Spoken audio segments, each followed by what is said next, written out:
안녕하세요. 승리한상 가족 여러분. 오늘은 고린도전서 7장 10절에서 24절까지의 말씀을 함께 묵상하도록 하겠습니다.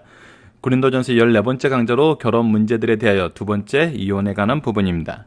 승리한상을 말씀 중심 예배 중심의 성경 전문 교사를 양성하기 위해서 만들어진 성경 공부 교재입니다.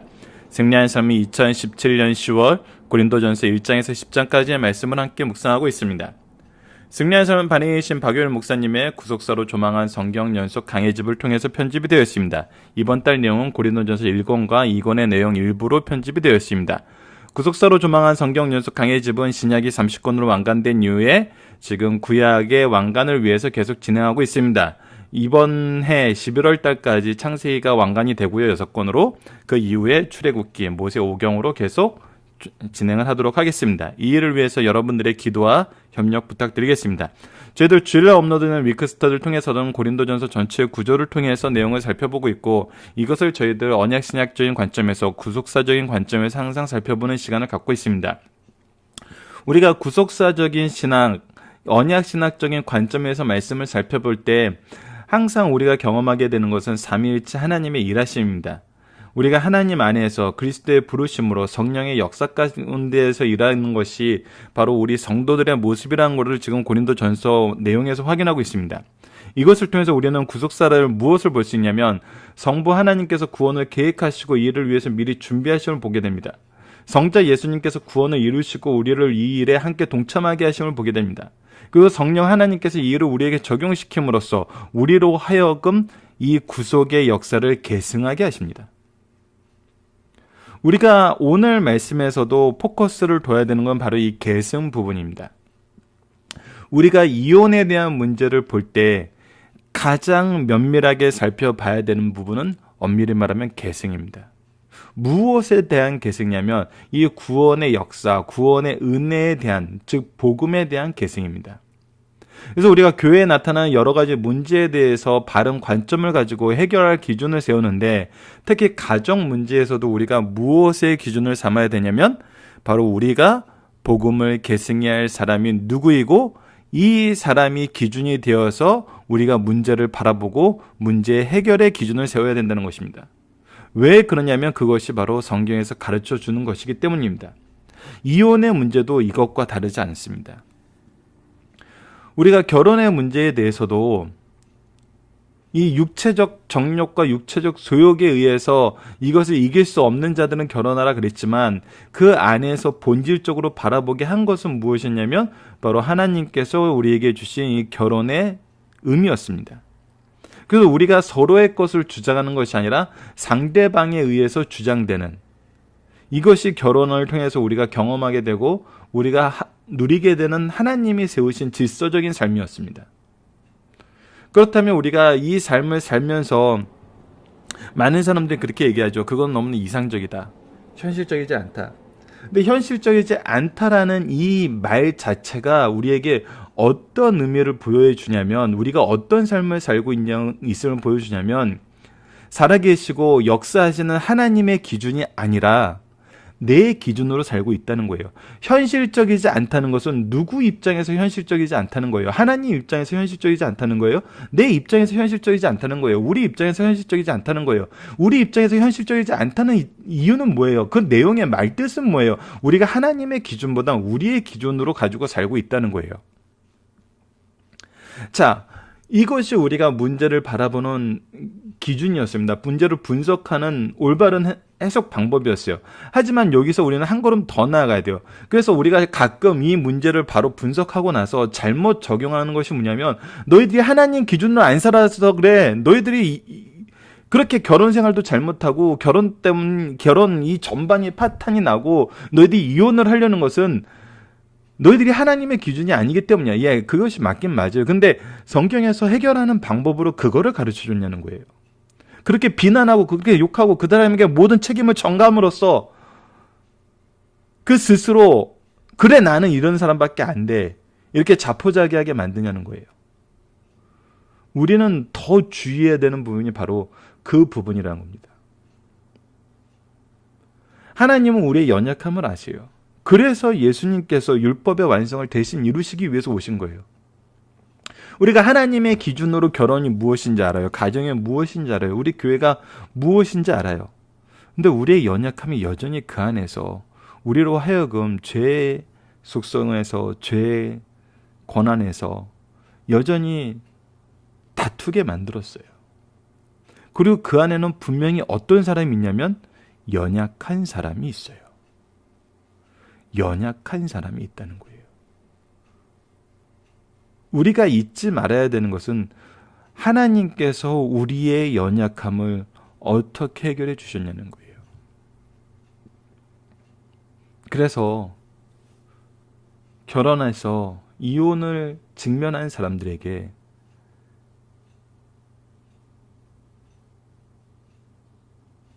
우리가 강하게 그들이 감당할 수 없는 그런 음식을 줄 수가 없는 거거든요. 자, 그래서 오늘 말씀이 중요합니다. 오늘 말씀이 이 치료의 역사가 어떻게 일어나는지, 우리가 치료의 역사를 위해서 무엇을 해야 되는지, 여러분 이 말씀은 분명하게 기억하셔야 되는 것이 교회 공동체를 향하여 주신 말씀이란 거예요. 한 사람 개인의 문제, 개인에게 대답한 문제가 아니라 교회 공동체에 대답했던 문제라는 거예요. 이 얘기는 뭐냐면 우리가 함께 이 문제를 바라봐야 된다는 거예요.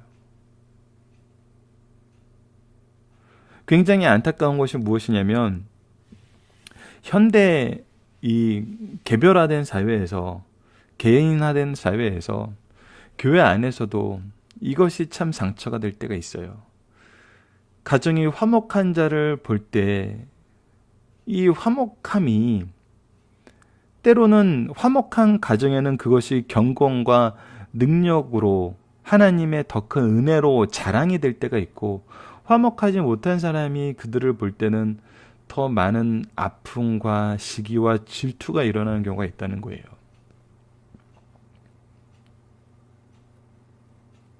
이 말씀은 가정이 화목한 사람이 가정이 화목하지 못한 사람한테 주는 교훈의 말씀이냐? 그렇지 않다는 거죠. 이거는 가정이 화목한 그곳과 화목하지 못한 그곳의 양쪽에 주는 말씀을 우리가 반드시 기억하셔야 돼요. 왜? 우리는 한 지체이기 때문에. 그래서 우리가 화목한 사람들은 그것을 자랑하지 말 것이며, 이 화목해 하심의 의미가 무엇인지 알고 그 화목한 가운데서 우리가 행해야 될, 우리에게 맡겨진 사명 또한 바로 인식해야 된다는 거예요. 평균케 하시려는 하나님의 역사하심이 우리 교회 내에서도 있음을 알아야 된다는 거죠. 자, 봅시다. 그런 관점에서 이 일에 해당하는 분이건 해당하지 않는 분이건 이것은 모든 분들에게 주신 하나님의 말씀으로 인정하시고 함께 들으면서 이 부분에 대한 바른 해결 방안까지도 우리가 함께 나누는 시간이 되었으면 합니다. 자, 본문 말씀을 보도록 하겠습니다. 결혼 문제들에 대해서 특히 이혼입니다. 결혼한 자들에게 내가 명하노니 명하는 자는 내가 아니요 주시라. 이것은 무엇입니까? 분명히 하나님께서 정해놓으신 질서, 하나님이 정해놓으신 기준에 의해서 얘기한다는 거예요. 특히 이 부분에 대해서는 분명히 나눠지는 것이 무엇이냐면 믿음 안에서 부부가 신앙생활 하는 경우를 얘기해요. 근데 벌써 우리는 여기에서부터 탁 걸려서 넘어지는 경우가 많죠. 처음엔 너무 많은 사람들이 걸려 넘어진다는 거예요.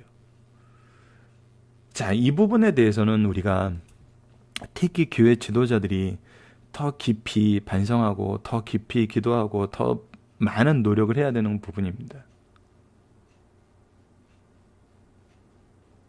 근데 너무나 안타깝고 너무나 아픈 게 무엇이냐면 어제 말씀에서도 우리가 부부에 대한 부분도 얘기를 하면서 사역자에 대해서 얘기를 했는데, 사역자들은 부부가 되면은 이 사역의 동역자를 구하는 것처럼 잘못 인식되고 잘못 이해되고 잘못 해석되는 경우가 많다고 그랬어요. 그것이 아니라 하나님께서 부르심 안에서는 이 부부의 모습에 중요한 부분이 있어요. 훨씬 더 질서적인 면에서 근본적인 은혜가 있는 거거든요. 그래서 아픈 것이 무엇이냐면 오히려 결혼 생활에 가장 큰 불만과 가장 많은 갈등을 가지고 있는 분들이 오히려 때로는 사역자 분들이 될 수 있다는 거예요. 왜 그러냐면 더 많은 희생을 요구하고 때로는 그 희생이 정말 말 그대로 보상받지 못하는, 왜 내가 이 짐을 지어야 되냐는 그런 희생으로 해석되는 경우가 많기 때문이거든요. 그래서 항상 어제 말씀에서도 성도분들께 부탁했던 건 뭐냐면, 사역자들도 목회자들도 교육자들도 행복할 권리가 있고 하나님께서 세우신 은혜 가운데 있는 가정이라는 거죠. 오히려 희생을 우리가 요구해서는 안 된다는 거예요. 그래서 내 요구를 채워주기 위해서 그들의 결혼 관계를 망가뜨리는 일은, 그것을 판단하는 일은, 가장 중요한 건 판단하는 거죠. 그런 일은 하지 마셔야 된다는 거예요. 그러면서 동시에 우리는 무엇을 바라봐야 되냐면, 하나님이 우리를 부부되게 하신 것은, 특히 예수 그리스도의 이름으로 우리가 정말 예배의 형태로 결혼한다는 건 굉장히 중요한 핵심적인 정말 결혼의 모습이 담아 있는데, 그것은 무엇이냐면 하나님의 이름으로, 예수 그리스도의 은혜로, 성령의 역사하심으로 우리가 하나 되게 되었다는 거예요. 누구의 부르심에 따라서? 하나님의 예정하심 안에서. 이것은 무엇이냐면 이 결혼을 통해서 창세기 2장에 나타났던 그 아담과 하와의 하나됨을 통해서 하나님의 역사하심이 계승되고, 그들이 정말 하나님의 은혜의 풍요로움 속에서 하나님이 세우신 하나님의 형상으로서의 왕과 제사장과 선지자의 모습을 감당했던 것처럼 정말 거룩한 연합을 이루고, 그 안에 하나님의 계획하심과 하나님의 은혜가 반드시 있다는 것을 가르쳐 주는 거거든요. 결국 우리가 서론에서도 얘기했다시피 그것은 무엇으로 이어지냐면 우리에게 열매를 주신다는 거예요. 즉 하나님의 구속사를 계승하게 하시는 정말 은혜로운 씨를 주신다는 거거든요. 이것이 정말 교회의 핵심이거든요. 이런 가정들로 인해서 교회가 부흥하고 교회가 든든히 서가고, 교회는 이런 가정, 이런 틀 안에서 이루어진 가정들을 또 돌보고 굳건하게 세우는 것이 그 역할이거든요. 그래서 이것은 주의 명령이란 거예요. 주의 뜻 안에 있는 것이란 거예요. 그래서 무엇을 해야 되냐면, 만일 갈라섰으면 그대로 든지 다시 그 남편과 화합할지니라. 남편도 아내를 버리지 말라. 그래서 이것은 하나님이 하나 되게 하신 거기 때문에 우리가 나눌 수 없다는 거예요. 우리가 잘못된 판단과 잘못된 상황 속에서 어려움이 있어서 어쩔 수 없이 그런 일이 있었다 하더라도 무엇하기 위해서 힘써야 된다는 거예요? 그것을 다시 하나 되게 하기 위해서 힘써야 된다는 거예요. 우리가 나아가야 될 방향은 무엇이냐면, 이 은혜로운 결혼 제도를 하나로 하기 위해서, 이 안에서 하나님이 세우신 원래의 목적과 계획과 은혜의 풍요로움을 다시 회복하기 위해서 나가야 된다는 거예요. 이것의 기준이 되는 것이 바로 하나님의 말씀이란 겁니다. 하나님의 말씀이란 거예요. 우리가 지난 수개월 동안 창세기 말씀을 연구하면서 여러분들, 이삭이 에서에게 축복을 하려고 그럴 때 야곱과 리브가가 죄를 통해서 그것을 회복시킨다고 생각하고 있었겠지만, 죄를 통해서 그 일을 해결을 해요. 그랬을 때 어떻게 됐어요? 그 죄악의 모습이 온 가족을 휩쓸어서 누구 하나 온전한 관계를 유지할 수가 없었어요. 그래서 어떻게 돼요? 정말 이산의 아픔을 겪게 되잖아요. 모든 사람이 흩어지게 됩니다. 다시 그 안에 하나가 되는 온전한 회복의 역사를 결국은 경험하지 못하죠. 왜냐하면 리브가가 먼저 죽은 곳으로 나오기 때문에. 그러나 이삭이 야곱을 통해서 얘기했던 건 뭐였어요? 다시 언약의 말씀을 기억하면서 그 언약의 계승자로서 사는 것, 즉 하나님이 주신 말씀의 계승자로서 살 때 누가 해결해 주신다? 하나님께서 해결해 주신다. 그래서 20년 후에 에서와도 회복을 했었고, 마지막에 에서와 야곱은 같이 이삭의 장례를 치르는 그 회복의 역사를 우리가 보게 되죠. 그래서 우리가 가정 안에서도 마찬가지예요.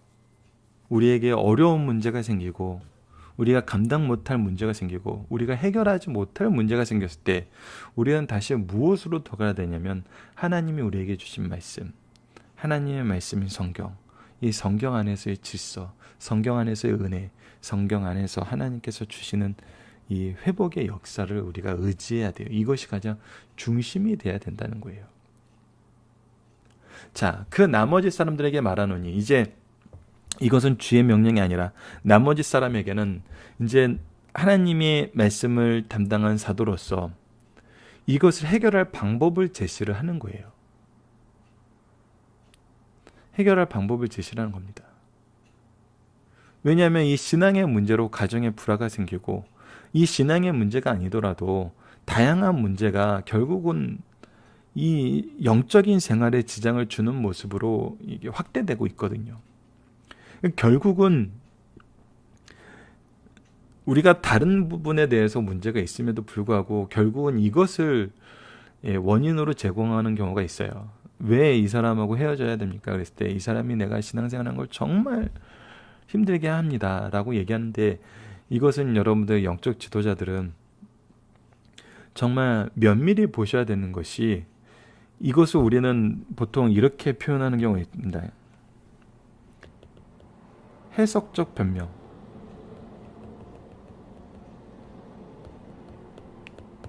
해석적 변명은 정말 주의해야 돼요. 이것을 여러분들이 실질적인 현장 안에서도 실제로 상담을 하게 되는 경우가 있을 거예요. 근데 목회자에게 상담을 하러 왔을 때는 이 사람은 마음은 이미 정했어요. 그래 놓고 이 목회자가 이해할 수 있고 수용할 수 있고 가장 동의할 수 있는 이유가 무엇인지 해석을 하고 와서 변명을 한다는 거예요. 그래서 보면 더 근본적이고 더 심각하게 생각하는 문제가 있는데, 그 얘기를 하면은 목회자들은 동의를 안 해주고, 그것이 왜 중요하냐고, 하나님께서 부르심에 합당한 모습 안에서 그 부르심의 그 모습을 지키는 것이 중요하지 않겠냐고 얘기할 것이기 때문에, 상대방이 가장 잘 수용할 수 있는 변명을 해석해서 가져온다는 거죠. 그래서 이 해석적 변명은 정말 잘 구분하셔야 됩니다. 잘 구분하셔야 돼요. 그러면서 우리도 무엇을 해줘야 되냐면, 우리는 말씀에 대한 바른 해석적 상담을 해주고, 해석적 권면을 해주고, 해석적 행동을 같이 수행해야 되거든요. 이것이 가장 중요한 거거든요. 교회 안에서는 단순히 해석만 해주고 끝나는 것이 아니라 이 안에서 같이 행동해 주는 게 중요하다는 거예요. 자, 그래서 봅시다. 그 나머지 사람들에게 내가 말하노니 이는 주의 명령이 아니라, 그래서 사도로서의 권면이에요. 만일 어떤 형제에게 믿지 않느냐는 안내가 있어 남편과 함께 살기를 좋아하거든 그를 버리지 말며. 그러니까 그것이 이유가 안 된다는 거예요. 내가 교회 가자고 할 때 교회 같이 안 오는 게 이유가 되지 않는다는 거예요. 내가 신앙생활 같이 한다는데 나는 오늘은 가족들하고 좀 놀아야 되지 않아? 이 정도 얘기하는 것은 여러분들 이혼의 자유가 되지 않는다는 거예요. 그것을 여러분들 핍박이라고 보는 것은 정말 좀 너무 나가신 거죠. 평일날은 너무나 사이가 좋은데 주일날만 되면 나를 괴롭혀. 그럴 수 있죠. 근데 그것을 여러분들 핍박이라고 해석하지 마세요. 그것은 어떻게 보면 반응의 한 과정일 수도 있고, 우리에게 기도하게 하는 정말 계기가 될 수 있는 거거든요. 그리고 이 문제에 대해서 우리가 함께 노력할 수 있는 정말 중요한 부분이 되기도 하는 거거든요. 그래서 그거 외에는 너무나 당신하고 사는 게 좋아. 당신이 신앙생활 하는 거는 내가 주말에 같이 가족들하고 생활도 하고 싶고 뭐 여러 가지 문제에 대해서 이제 좀 내가 원하는 것이 하지 못하는 그런 어려움이 있지만 난 당신하고 사는 게 좋아. 이렇게 할 때는 버리지 말라는 거예요. 우리가 신앙의 이유로 그들을 버려야 되는 이유가 없다는 거예요. 어떤 여자에게 믿지 아니하는 남편이 있어 아내와 함께 살기를 좋아하던 그 남편을 버리지 말라는 거예요. 왜 그러냐면 왜? 14절입니다. 믿지 아니하는 남편이 아내로 말미암아 거룩하게 되고 믿지 아니하는 아내가 남편으로 말미암아 거룩하게 되나니 그렇지 아니하면 너희 자녀도 깨끗하지 못하리라. 그러나 이제는 거룩하니라. 하나님께서는 무엇을 보게 하시냐면 하나님께서 나에게 주신 은혜, 항상 우리가 창세기를 볼 때도 이 부분을 보자 그랬거든. 하나님께서 나에게 은혜를 주셨다는 것은 이것을 나로 누리고 나로 이것을 다 소모하고 내가 이것을 누리는 것이 나의 권력이 되고 나의 어떤 경건의 응답으로 끝내서는 안 되는 거예요. 내 안에서 끝내서는 안 되는 거예요. 하나님께서 은혜를 주실 때는 항상 그것은 무엇하기 위하신 거라고요? 이것을 계승하게 하시기 위함이라는 거라고요. 그래서 요셉이 창세기 45장에서 형들에게 얘기할 때 뭐라 그래요?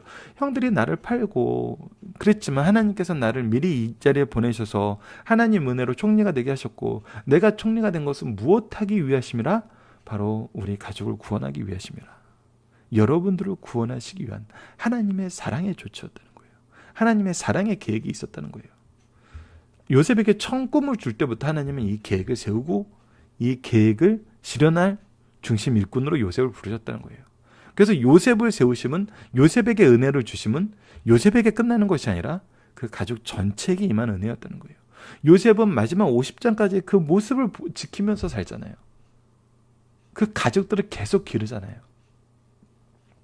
그렇다는 건 나에게 은혜를 주셨다는 것은 나를 통해서 누구를 거룩하게 하시기 위한 거예요. 바로 내 배우자가 가장 먼저예요. 그러나 그것보다 더 핵심적인 건 뭐예요? 바로 내 자녀들이라는 거예요. 왜 그래요? 왜 그래요? 우리 자녀들을 향한 그 계획은 우리 모든 세대와 이 세대를 아우르는 창조 전부터 시작해서 바로 내 세대까지 이루신 하나님의 풍요로운 은혜 가운데서 내 자녀가 태어난 거거든요. 그래서 우리가 유아세를 줄 때는 이 모든 일에 대한 하나님의 준비하심의 영역이 확실한 것이 무엇까지 확장된 거예요? 바로 이 교회 공동체까지 확장된 거거든요. 이 한 영혼을 향한 하나님의 계획, 이들을 거룩하게 하나님의 백성으로 삼으시는 계획의 증거가 바로 나를 통해서 이 아이가 태어났다는 거거든요.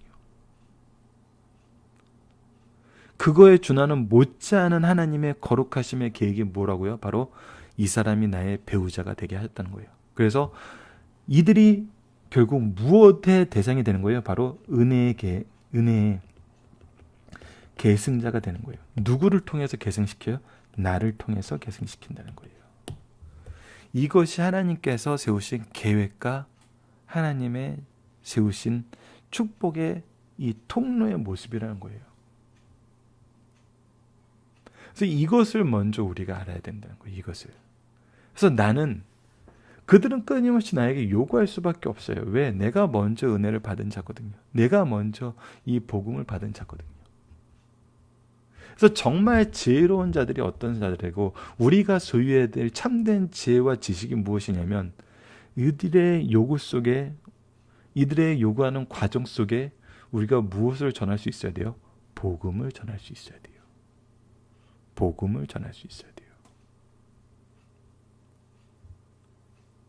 이것은 우리가 요셉을 바라봤던 바로의 모습이나 다니엘을 바라봤던 느부갓네살 모습과 동일한 그런 관계 속에 있어요. 느부갓네살과 바로가 왜 요셉과 다니엘을 중용했어요? 그들을 통해서 하나님 일하시는 걸 봤거든요. 그들을 통해서 자신들이 축복받는 걸 봤어요.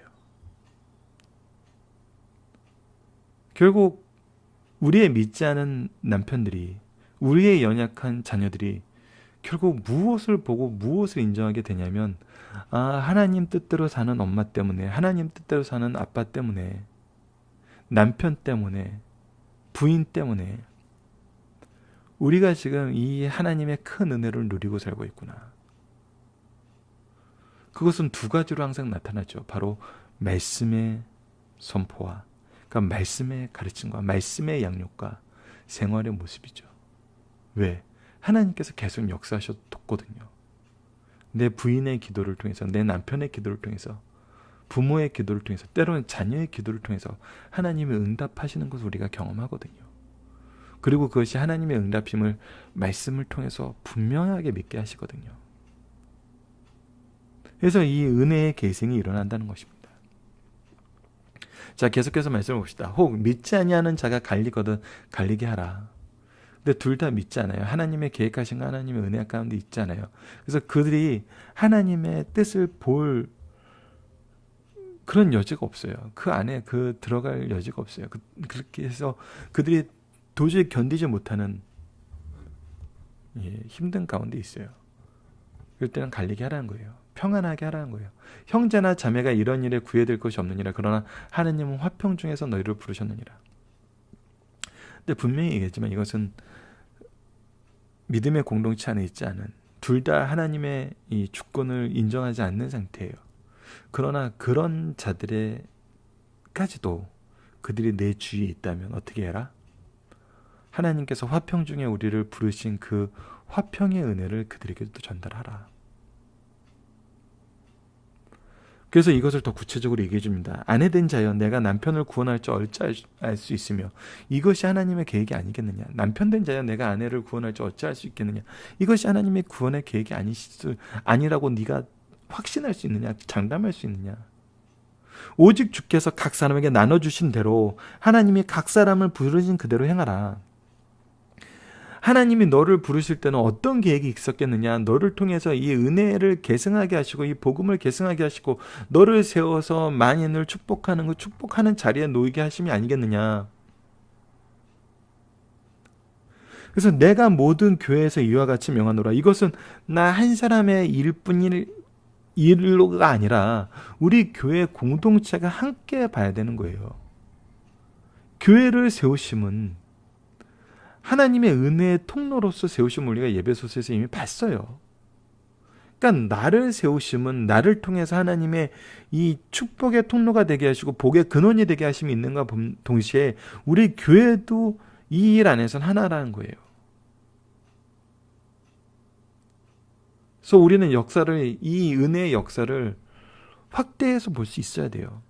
나 개인과 교회의 유의적인 활동 안에서 우리는 개인과 가정이 충돌할 수가 없죠. 왜? 이 일에 하나 된 사람들이니까.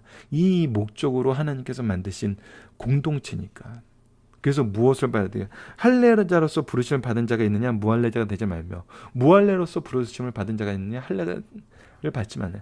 이것은 핵심이 아니라는 거예요. 교회의 핵심이 아니라는 거예요. 교회의 어떤 영적인 모습을 유지하고 어떤 신령한 모습을 유지한다 할 때 이것이 증표가 될 수 없다는 거예요. 할례 받은 것은 아무것도 아니요. 할례 받지 아니한 것도 아무것도 아니라도 오직 무엇이에요? 하나님의 계명을 지킬 따름입니다. 하나님의 말씀을 지키는 거예요. 하나님의 복음의 길을 가는 거예요. 하나님의 복음의 길을 간다는 건 무엇이에요? 하나님의 나를 부르심에 그 합당한 일로서 우리가 이 은혜의 계승자가 된다는 거예요. 그래서 우리가 무엇에 포커스를 맞춰야 돼요? 나의 개인의 경건의 모습이 이뤄야 돼 포커스를 맞추는 것이 아니라 우리가 이 은혜를 누구에게 전해줘야 돼 포커스를 맞춰야 된다는 거예요. 그것이 먼저 누가 돼야 된다는 건 내 배우자가 돼야 된다고요. 그것이 누가 돼야 되는 건 내 자녀가 돼야 되는 거예요. 이것이 결국 누가 돼야 하는 거예요? 우리 공동체 안에 있는 가정과 자녀가 먼저 이 대상이 돼야 되고 우리 눈에 띄는 우리와 관계를 맺고 있는 그 각각의 가정이 하나님이 부르신 그 조건 안에서 하나님이 우리에게 주신 사명의 터로서의 기능을 하고 있다는 거예요. 그 의미를 우리에게 보여준다는 거예요. 그래서 20절에서 얘기합니다. 각 사람은 부르심을 받은 그 부르심 그대로 지내라. 그 부르심을 받은 그곳에 우리의 은혜의 계승자들이 있다는 거예요. 21절을 봅시다. 내가 종으로 있을 때 부르심을 받았느냐? 염려하지 말라. 그러나 내가 자유롭게 될 수 있거든 그것을 이용하라. 하나님께서는 내가 종의 상태에 있고 내가 정말 험악한 상태에 있을 때 나를 부르실 수 있어요. 그리고 그곳에서 나에게 이 은혜의 통로, 축복의 통로가 되시게 하실 수 있어요. 그렇다고 해서 내가 처음 받은 이 종의 직분, 이 종의 험악한 상태에 내가 계속 있어야 된다는 건 아니에요. 내가 종의 상태에서도 하나님의 복음의 통로가 되었다면, 내가 자유롭게 되었을 때는 더욱더 하나님께서 나를 크게 쓰신다는 하나님의 계획이 있을 수 있거든요. 그렇기 때문에 그렇게 생각하는 것도 어리석은 거예요. 나는 처음에 이 자리에서 하나님이 나를 부르셨기 때문에 이 자리에서만 나는 충성을 할 수 있어. 그건 아니란 거예요. 하나님께서는 나에게 더 많은 달란트를 맡기실 수 있으니까. 그 흐름 안에서는 우리가 자유롭게 될 수 있는 그 방법으로 가서 더욱더 많은 일에 충성할 수 있어야 된다는 거예요. 주 안에서 부르심을 받은 자는 종이라도 주께 속한 자유인이로, 또 그와 같이 자유인으로 있을 때도 부르심을 받은 자로 그리스도의 종이니라. 결국 우리는 자유롭게 있을 때나 이 종으로 있을 때나 항상 무엇의 메인 자임을 이 하나님의 언약에 계승하는 데 쓰임받는 자로, 하나님께 부르심을 받은 자로서요, 하나님 앞에 종으로서의 사명을 감당하고 있다는 그 사실 자체는 변하지 않는다는 거예요. 그래서 자녀들에게 계속 이 부분을 강조해야 돼요. 너는 앞으로 어떤 사람이 되라, 무엇이 되라, 무엇이 되라. 이것이 중요한 게 아니에요. 너희들이 어떠한 환경에 있든지, 어떠한 과정에 있든지 너희들은 무엇하는 사람이 되어야 된다? 바로 이 은혜의 복음을 계승하는 사람이 되어야 된다. 이것이 가장 중요한 부분이란 거예요. 그래서 우리는 항상 어디에서나 누구의 종으로 있어야 된다? 그리스도의 부르심을 받은 그리스도의 종으로 하나님께서 우리에게 주신 은혜를 계승하는 것이 우리의 사명임을 알고 일에 충성하는 하나님의 청지기로서의 삶을 살아야 된다. 이것이 중요하다는 거거든요. 그래서 너희는 값으로 사신 것이니 사람들의 종이 되지 말라. 우리는 사람의 종이 아닙니다. 여러분, 다시 본론으로 나와서 본론이 아니라 서론에서 얘기했던 그 내용으로 돌아가서 교육자들에게 우리가 무엇의 하나가 되어야 되냐면, 이 일은 당신들에게 주어진 당신들의 사명이니까 당신들이 하시오라고 하는 게 아니에요. 이거는 굉장히 하나님의 질서를 정말 해치는 아주 나쁜 사상이에요. 그것이 무엇이냐면, 마치 우리가 헌금하는 것을 교회에 있는 사람들에게 봉급을 준 걸로 생각해요. 이것은 우리의 세금으로 이 공직자들이 월급을 받고 있기 때문에 우리가 그들의 주인이라는 이 민주적인 상황에 일반 세상적인 사상을 교회에 도입시킨 거거든요. 아니에요, 여러분. 아니에요. 우리에게 주신 모든 것은 하나님이 주신 거예요. 그래서 교육자나 여러분들이나 평신도나 모든 사람이 누구에게 받은 거예요? 누구에게 공급받은 거예요? 하나님께 공급받은 거예요. 하나님의 질서 안에서 쓰는 거예요. 그리고 이 영혼에 대한 부분, 회복에 대한 부분, 이것은 어떻게 하란 거예요? 우리 교회 모든 공동체에게 주신 하나님의 명령이라는 거예요. 그래서 내가 너희들에게 헌금을 했으니까 너희들이 이 일은 해야지, 돈 받은 놈들이 이 일을 해야지, 이것이 아니란 거예요. 이거는 정말 교회에 타락된 가장 대표적인 사상이에요. 어떻게 이런 관점으로 교육자들을 대하고 교회를 대할 수 있어요?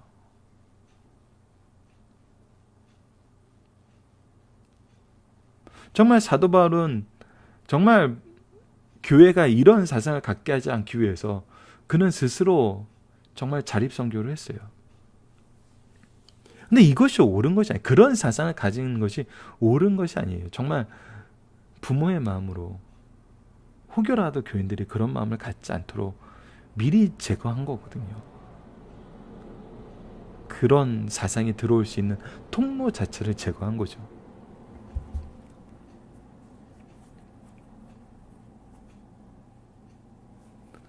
반대로 교육자가 목회자를 이렇게도 섬기지 못하냐 그러면서 요구해서는 안 되죠.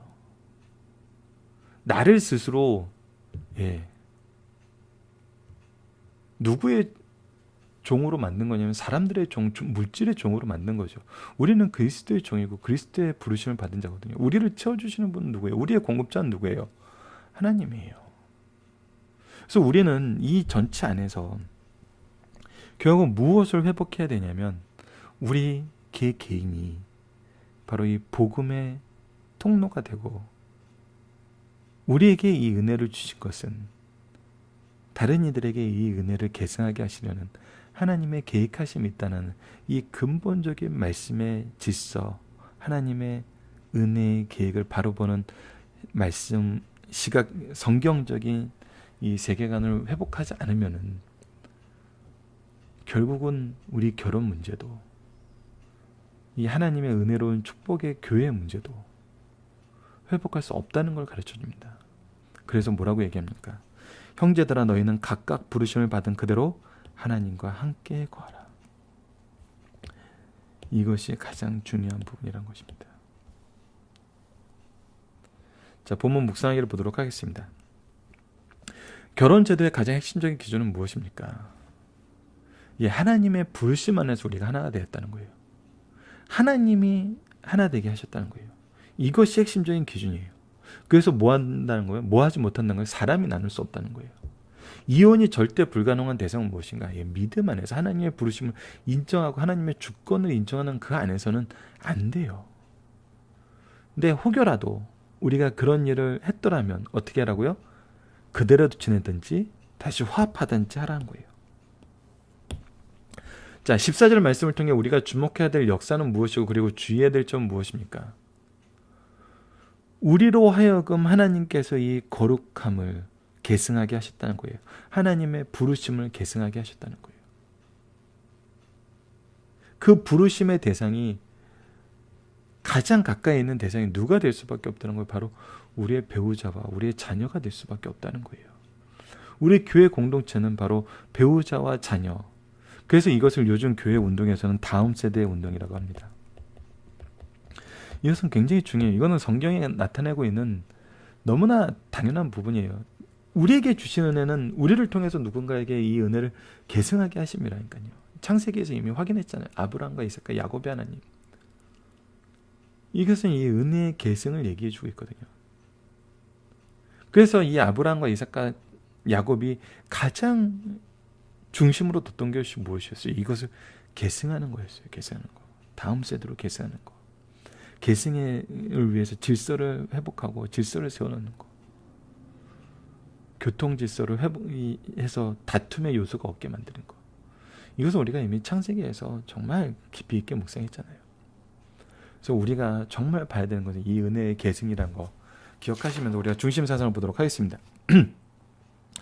부부가 신실한 성도의 경우에 이혼할 수 없다는 겁니다. 가정은 신적 기관, 하나님이 세우신 기관이라는 거예요. 그러므로 인간이 나눌 권한이 없어요. 주께서 하나님이 짝지어 주신 것을 사람이 나누지 못할지니라고 선언하셨어요. 하나님의 주권적 섭리를 믿는 성도들은 신적 기관을 임의로 파괴할 수 없다고 믿는 자들이에요. 하나님께서 세우신 걸 파괴할 수 없다고 시인하고 의지하는 자들이 바로 성도들이에요. 하나님은 인간을 창조하실 때 남자와 여자를 창조하셨고 아담의 갈빗대로 여자를 만드시고 둘이 한 몸을 이루게 하셨어요. 모세법에서 이혼을 허용한 것은 인간의 마음이 완악함으로 예의 기준을 두어 허용한 것이나 본래 입법 취지는 이혼은 불가능한 것이에요. 주께서도 이혼은 금지하는 것이라고 말씀하셨어요. 두 번째, 한편 배우자가 불신자일 땐 불신자와 같이 살기를 원하면 성도는 이혼할 수 없다는 거예요. 성도가 불신자와 결혼하는 것은 일단 불법이에요. 그러나 각오하고 결혼하였다면 끝까지 책임을 지라는 거예요. 혹은 우리가 둘 다 불신자로 있다가 한 사람을 부르심을 받는 경우도 마찬가지라는 거예요. 불신 부부 중 한 편이 먼저 예수를 믿게 되었다고 하자. 만약 상대 배우자가 같이 살기를 원하거든 이혼하지 말고 함께 살아야 합니다. 왜냐하면 믿지 않는 배우자와 자녀를 믿는 가족을 통해 구원할 수 있기 때문이에요. 그러므로 믿는 자는 자기의 삶과 신앙의 편리함을 위해 이혼을 요구할 수 없어요. 그래서 이 해석적 변명을 가지고 오는 사람들 우리는 주의해야 돼요. 그리고 그들에게 다시 무엇을 보게 만들어야 돼요? 하나님의 말씀을 보고 하나님의 계획을 보고 하나님의 은혜를 보게 만들어야 돼요. 내가 하나님의 은혜를 은혜로 받아들이지 않고 내가 원하는 은혜를 찾았을 때 하나님의 은혜를 은혜로 생각하지 못하게 만든 경우가 많아요. 그렇기 때문에 이 해석적 변명을 가지고 오신 분들에게는 더욱더 말씀의 은혜를 깊이 주어야 됩니다. 세 번째입니다. 불신 배우자가 신앙을 이유로 이혼을 청구하거나 함께 살기로 요청하고 그래도 원하거든 가르치게 해야 하는 거예요. 그러나 그가 다시 돌아오기를 기다리고 다시 돌아오면 받아들이라는 거예요. 이렇게 끝까지 인내하면서 상대방 배우자를 사랑으로 받아들일 이유는 무엇입니까? 하나님께서 이혼하는 것을 싫어하기 때문이고 또 하나의 이유는 성도는 하나님의 나라를 유업으로 받은 자이기 때문이에요. 천국을 소유한 자는 이 땅에 그 무엇도 양보할 수 있고 포기할 수 있어요. 그래서 우리에게는 항상 이 양보를 얘기합니다. 오늘 나의 환경 속에서 하나님의 섭리를 찾아보자는 거예요. 내가 예수 믿고 구원의 은총에 감사하는 삶을 살 수 있다면 오늘 나의 처한 환경에서 하나님의 섭리를 찾을 수 있어요. 하나님의 계획하심이 있다는 거예요. 요셉을 종으로 보내고 감옥으로 보내는 것은 하나님의 계획이 있었던 거잖아요. 하나님께서 능력을 주시고 또 다른 환경과 여건을 주셔 나를 힘있게 살아가게 하십니다. 이러한 삶의 결과로 인해 하나님께서 영광 받으시고 새로운 역사를 나를 통해서 창출하게 됩니다. 성도의 참된 행복은 외적 환경보다 영적 능력이 있습니다. 나는 지금 외적으로 어떤 신분, 직업, 재산에 의해 평가받기를 원하지 않습니다. 내가 하나님을 경외하고 그 계명을 지키는 것을 즐겨하고 하나님께 받은 사랑으로 이웃을 사랑할 수 있을 때 만족하고 감사합니다. 이것이 우리가 삶을 사는데 삶을 보는 기준이라는 거예요. 내가 어떠한 삶을 사는 것이 그리스도의 삶이고 하나님의 백성을 위해서 삶을 사는지 알아요. 내가 언제든지 이 말씀을 전할 수 있는 환경, 이 말씀을 전할 수 있는 환경, 이 대상이 있다는 것이 나에게 가장 감사한 제목이었을 때 우리는 참된 행복과 참된 평안을 누려요. 하나님의 참된 능력을 소유하게 돼요. 근데 내가 하나님을 믿는 이유가 세상에서 성공하기 위한 것이고 내 자식이 좋은 대학 가기 위한 것이고 내가 더 놀라운 일들을 경험하면서 내가 원하는 정말 내 버킷리스트를 채우는 것이 내가 하나님을 믿는 이유라 그랬을 때는 끊임없이 내가 하나님을 믿어야 되나 질문할 수밖에 없게 돼요. 왜? 하나님은 그것을 중심에 두지 않으셨기 때문이에요. 하나님은 우리를 통해서 영혼들의 부르심을 이루시는 것이 우리를 부르신 이유임을 계속 얘기하고 계시거든요. 그래서 우리가 영혼을 바라보지 않을 때 하나님의 이 구속의 경륜과 계승을 이해하지 못했을 때는 우리는 끊임없이 질문하게 돼요. 내가 오늘도 교회 가야 돼? 내가 오늘도 이 일을 해야 돼? 그러나 우리가 하나님의 계획을, 하나님의 인도하심을, 하나님의 역사하심을 내 중심에 놓게 될 때는 하나님 저를 통해서 이 일도 이루시네요. 하나님 저에게 또 이런 놀라움을 허락하시네요. 라고 고백할 수밖에 없어요. 왜? 하나님은 항상 이 일을 하시니까 우리와 함께. 그러므로 성도들은 신앙생활을 하면서 하나님의 축복을 받아 사회적 신분을 격상시키려고 서두를 필요가 없어요. 근면성실하게 살 때 하나님께서는 우리를 귀하게 쓰세요. 그래서 우리에게 더 많은 달란트를 주세요. 그래서 요셉을 총리 되게 하셨고 야곱에게는 12아들을 주셨고 이삭은 거부가 되게 하셨고 아브라함은 이 가나안 땅에 왔는데 나그네였던 그가 이 가나안 땅의 구원자가 되게 하셨어요. 우리가 이미 창세기에서 확인한 내용이고 이것은 우리의 신앙의 선배들이 계속적으로 이 사회에서 확인시켜준 내용이에요. 우리의 본질의 직분을 우리가 저버리려고 하지 않을 때는 항상 이 일이 일어나요. 우리를 통해서 하나님의 구원의 섭리를, 계획을, 성취를 이 사회에 이루시거든요. 마지막 6번째입니다. 성도는 사회적 신분을 초월하여 자기 위치와 신분을 지켜야 된다는 거예요. 현재 사회적 신분이 종이라도 억지로 종노릇하지 않고 죄로부터 자유로움을 얻어 기쁨과 감사의 삶을 살게 되고 현재 자유인이라도 그리스도의 종으로 모든 사람을 섬기는 자가 된다는 거예요. 모든 성도들은 부르심을 받아 각자의 신분에서 자기 사명을 기쁘고 감사함으로 감당하게 될 때 하나님의 뜻을 이루는 승리하는 삶을 살게 됩니다. 그러므로 오늘 본문 말씀은 생활 조건이 어떠하든지 그리스도인답게 살 수 있으면 그렇게 살라고 가르쳐주고 있습니다. 살펴보기 정답 여러분 카페를 통해서 확인해 주시고요. 적용입니다. 우리가 경건을 유지하고 하나님이 주신 사명을 바르게 감당할 수 있는 것은 구속사를 통해 나타난 하나님의 준비하심을 확인하고 동행하심을 경험하며 미래에 대한 확신을 주셨기 때문이에요. 이것은 소망의 인내를 이루는 삶을 살게 합니다. 이것이 오늘 우리가 수고할 수 있는 본질적인 능력이고 소명이에요. 그렇다면 이 부분이 우리 가족, 친족들에게는 어떻게 적용되는지 묵상해 봅시다. 아까도 잠깐 얘기했지만 우리는 이것이 삶의 목표고 목적이고 이유이면서 능력이에요. 그러나 그것이 아닌 우리 가정의 구성원들이 있을 수 있어요. 그리고 이것이 충돌이 일어나는 것처럼 보일 때가 있어요. 그러나 이 충돌은 여러분들 다시 한번 얘기하지만 기회예요. 무엇의 기회냐면 하나님의 역사심을 보여줄 수 있는 기회예요. 그래서 이것을 우리가 좀 더 담대하게 얘기할 수 있어야 돼요. 담대하게, 하나님의 일하심을 더 담대하게 얘기할 수 있어야 돼요. 그것은 마치 우리가 때로는 선지자적인 선포를 할 수 있어야 된다는 거예요. 무엇을 기준으로? 하나님의 말씀을 기준으로. 그리고 그랬을 때 무엇을 확인하게 되냐면 정말 이 일이 하나님의 일이심이라는 것을 확인하게 돼요. 근데 우리가 이 선지자적인 선포가 없었을 때는 사람들이 이것이 하나님의 일하심을 깨닫지 못하게 되는 경우가 굉장히 많아요. 두 번째는 제사장적인 기도예요. 우리의 기도가 없으면, 우리의 기도의 모습이 우리의 가정 안에서 보여지지 않으면 그들이 그것을 인정하기 힘들어요. 그리고 마지막은 왕으로서의 우리의 걸음걸이예요. 우리의 삶 속에 의가 드러나요. 하나님의 의가 드러나요. 이것을 우리가 아까 서론에서 무엇이라고 얘기했냐면 지혜라고 얘기했어요. 우리의 가족들에게 하나님의 일하심을 보여줄 수 있는 지혜. 그래서 이 충돌이 기회가 되어서 하나님의 복음을 선포하고 하나님의 일하심을 선포하고 하나님이 일할 수 있는, 하나님의 일하심을 볼 수 있는 기준을 가르쳐주는, 그리고 그 기준이 일어남을 경험하게 하는. 그래서 하나님이 정말 믿는 배우자를 통해서, 믿는 부모를 통해서 우리에게 역사하고 있구나, 이거거든요. 정말 믿는 배우자가 잘 되는 건 아니라 이 배우자를 통해서 우리에게 역사하고 있구나, 이것이 시인돼야 되거든요. 그래서 우리가 이것을 보여주는 삶의 태도로 살아야 돼요.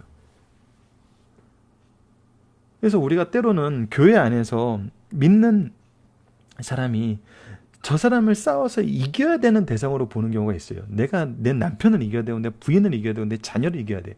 그래서 내가 이기는 것을 통해서, 내가 승리자라는 걸 통해서, 내가 승리자라는 걸 그들이 정말 시인하게 함으로써 그들이 내 노예처럼 끌려 나와서 신앙생활을 해야 돼라고 생각하는 경우가 있어요. 물론 노예처럼이라는 표현을 안 하죠. 근데 결국은 뭐예요? 내가 시키는 대로 신앙생활을 해야 된다고 생각을 하고 있잖아요. 근데 그게 아니라는 거예요. 나를 통해서 하나님이 그들에게 역사하고 계심을 시인하게 만드는 거예요. 그래서 우리는 계속 어떻게 돼요? 낮아짐이에요. 낮아짐이에요. 교회가 싸워서 이기게 힘을 보태주는 곳이 아니에요. 이 낮아짐에 있는 사람들을 때로는 위로하고 같이 낮아지는, 그것이 바로 교회거든요.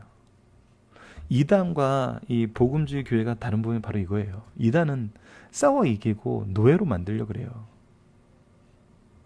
그래서 자기네들이 더 강함을 항상 과시하려고 그래요. 우리한테 오면 너희들이 이것도 받을 수 있고 이것도 받을 수 있고 이것도 받을 수 있고, 그래서 유혹하는 거 외에는 없어요. 때로는 그들은 이 낮아짐도 유혹하는 도구로 활용을 해요. 그래서 이거는 정말 우리가 잘 봐야 돼요. 우리가 그래서 이걸 따라갈 필요 없어요. 우리가 이것을 가정들에게 잘 적용한다는 것은 우리를 통해서 하나님이 그들에게 역사하심, 그들을 사랑하심을 우리가 보여주면 돼요. 오직 하나님만 보여줘야 되고 예수 그리스도의 복음만 보여줘야 되고 성령의 역사하심만 경험돼야 돼요. 그랬을 때 그들은 우리보다 더 놀랍게 쓰임받는 이 신앙의 역전 현상을 우리가 경험하고 이것을 우리가 감사하게 되는 겁니다.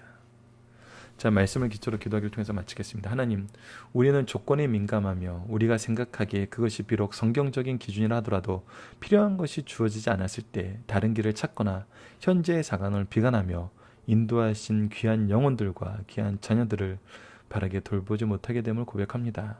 그러나 하나님께서 말씀을 통해 하나님의 부르심에는 하나님의 준비하심과 공급하심이 함께함을 이미 창세기의 구속사의 계승을 통해서 배우게 하셨습니다. 우리가 스스로 생각하는 조건보다는 하나님의 부르심과 주권을 의지하게 하여 주시고 가장 좋은 것으로 가장 좋은 때에 인도하시는 하나님의 인도하심을 신뢰하며 우리에게 주어진 영혼들을 위해 주께 충성하는 일꾼들이 되도록 인도하여 주소서.